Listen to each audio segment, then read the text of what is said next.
ورحمۃ اللہ سر ہرش وردھن صاحب کا قیمتی جملہ وہ تو بتاتے ہیں کہ کاروباری لحاظ سے کہ اپنے آپ کو اتنا بنا لو کہ کام میں تمہیں نہ سردی کچھ کہے نہ گرمی کچھ کہے۔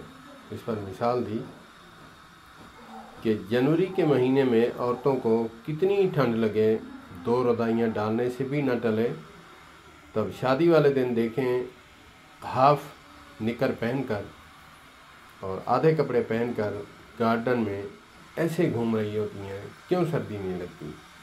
یہ ان کا شوق ہے۔ کہا کہ اگر کام کرنا ہے کسی کام میں بھی لگن لگائیں اور شوق سے کام کریں۔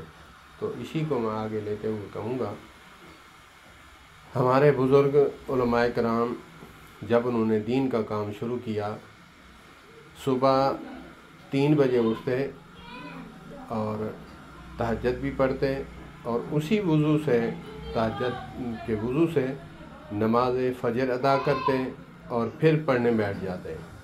اسی طرح 8 10 سال 20 سال پڑھتے رہے، اپنے آپ کو گرو کیا اور کامیاب ہو گئے۔ اللہ پاک ہمیں بھی اسی طرح محنت اور لگن کرنے کی توفیق عطا فرمائے، ہمارے نوجوانوں کو بھی اللہ پاک ہمت اور قوت دے۔ والسلام علیکم ورحمۃ اللہ۔